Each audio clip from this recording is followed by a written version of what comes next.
Hello and welcome to Cable Plus Property, your #1 online educative platform on all issues related to land and landed properties. At Cable Plus Property, our aim is to ensure that all Nigerians and non-Nigerians have at the tip of your finger every information related to land acquisition, land procurement, building construction, registration, and obtaining a planning permit. My name is Oiza. In this video, I'm joined with a professor of urban planning. It will interest you to know that she's the first female as well as the first professor of urban planning that we will have on the Cable Plus Property Show. So if you are a female, you're a woman, you would definitely want to watch this video till the end. Her name is Professor Taibat Lawanson. Join me as I speak with her.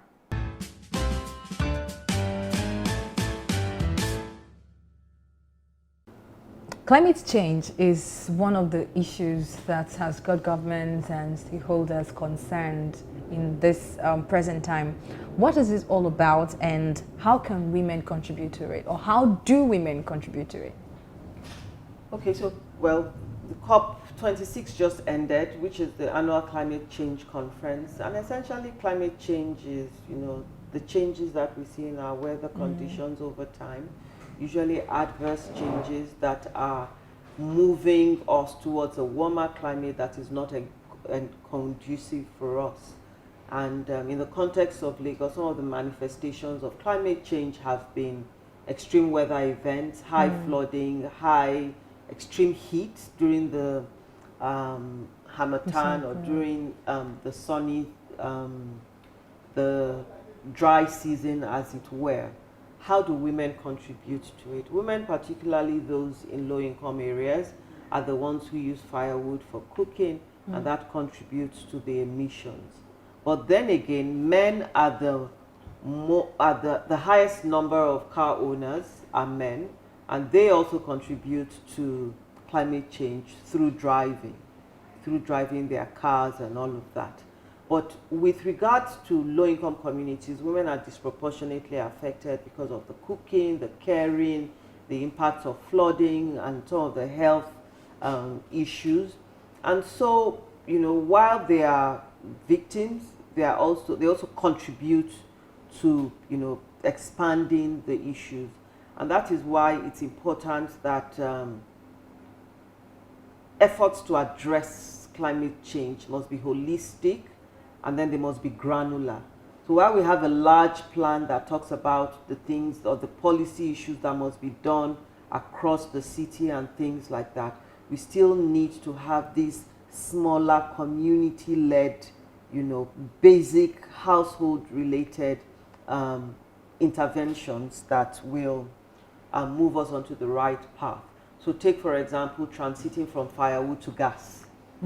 It's a safer alternative. Transiting from firewood to electric supply of cooking and things like that is a much safer, more environmentally friendly approach to addressing climate change, and it will definitely impact positively on women's health and on the planet. How can women particularly be an agent of change?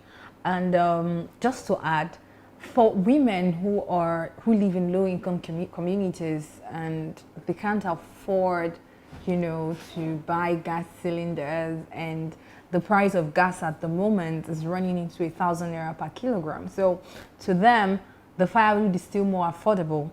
So how do you think they can contribute to resolving the climate change issue? Okay, one thing I know is that women are innovative. The other thing I know is that women are usually their children's teachers, all right? And women tend to have a close relationship with their children.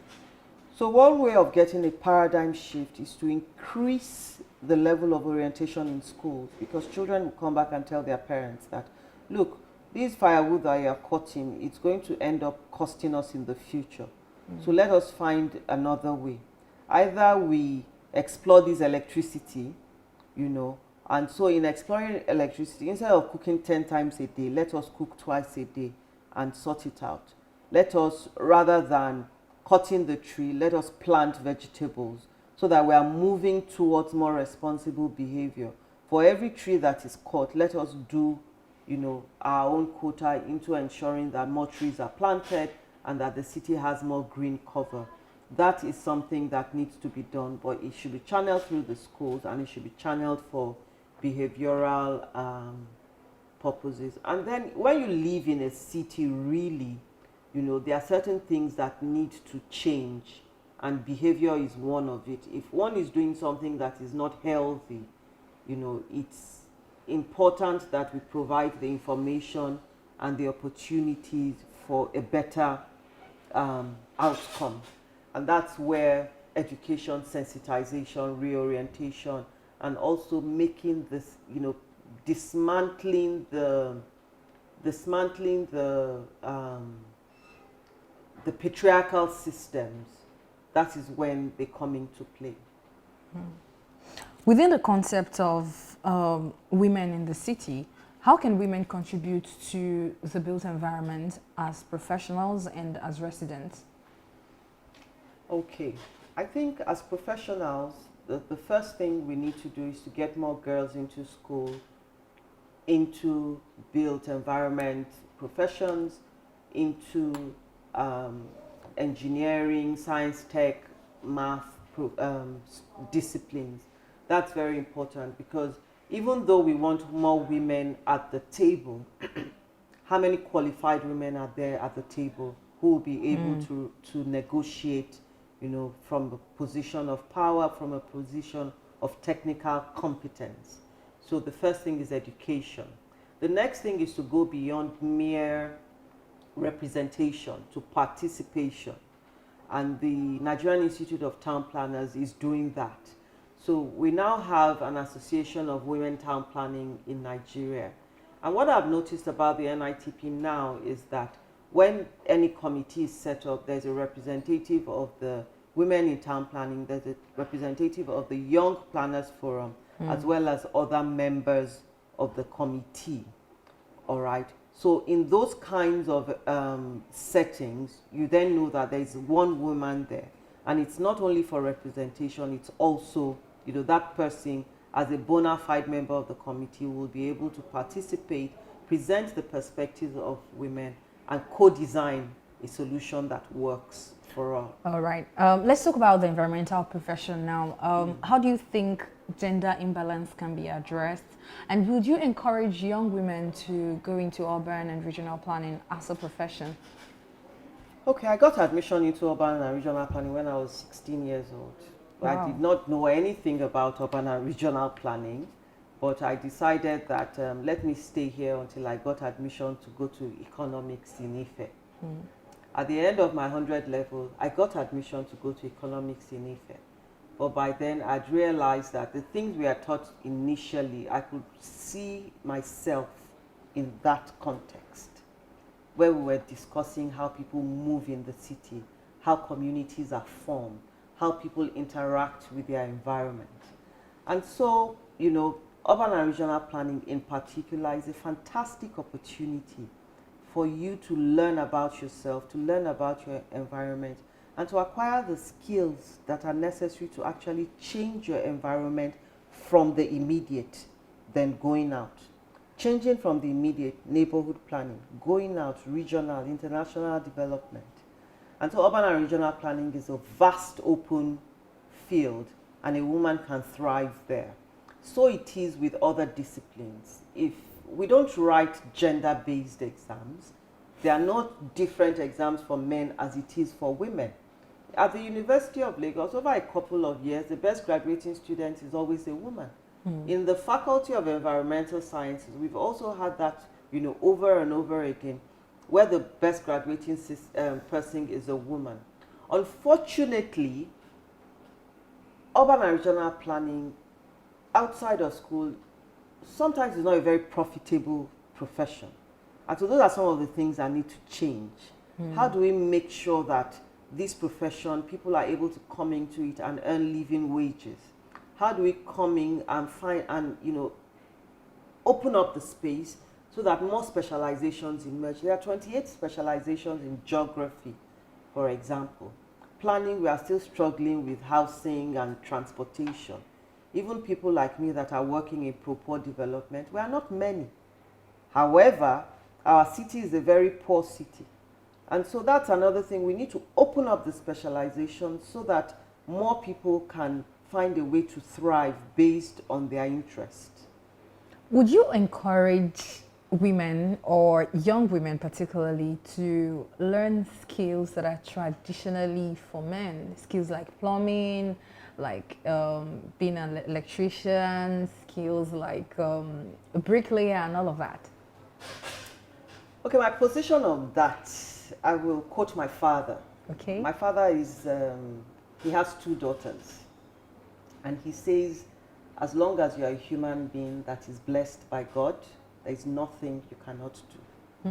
And that is my attitude to it. As long as you're a human being that is blessed by God, whether male or female, there is nothing you cannot do. So the plumbing or the bricklaying is not a profession that they said is only men that can do it. Just like we have male fashion designers, male hairdressers, male chefs. Some of the most prosperous chefs in the world are male. Yes, we can have female in those male-dominated professions as well. Breaking barriers. The important thing is, as a human being that is blessed and fortunate to be on earth in this city at this time, what can you do to make a change, to make a positive change? How can you contribute to making the world a better place in your own corner of the earth? And I think that's what should be the issue, rather than whether it is a man or a woman. We just need to own the earth and do our bit to contribute to a better life for everyone. Ma, you're an advocate for gender balance, equality, equity for all people, male or female. So what is your advice to women in the area of development and environmental justice? Okay, the first thing I will say is that nobody owes you anything. That's one. The second thing I will say is that it is a man's world. And then the third thing I will say, it's your responsibility to create a place and to demand. All right?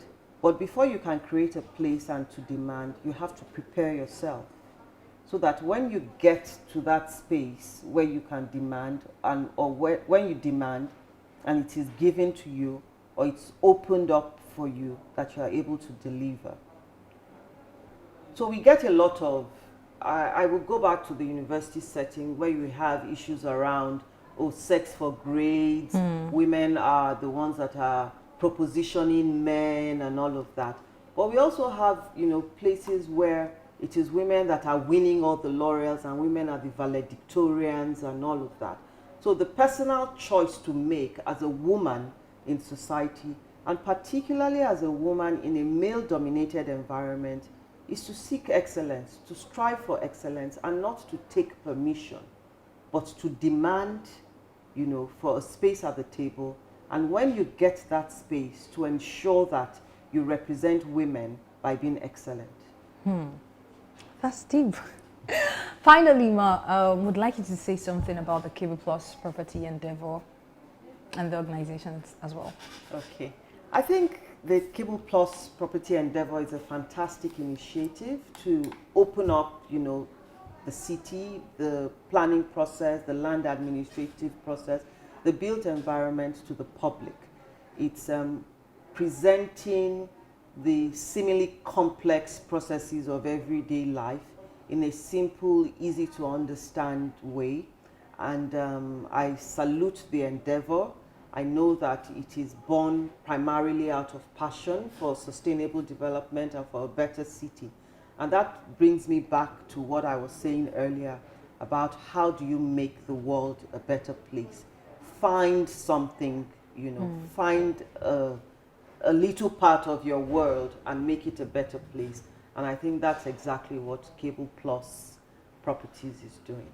Thank you very much, Ma'am. It was great talking to you. Thank you for having me. I appreciate it. Thank you for watching this video. Don't forget to like, comment, subscribe to our YouTube channel at Cable Plus Property. Also, head on to Instagram, follow our page at Cable Plus Property, like our Facebook page at Cable Plus Property. Till we come your way again, this is Cable Plus Property.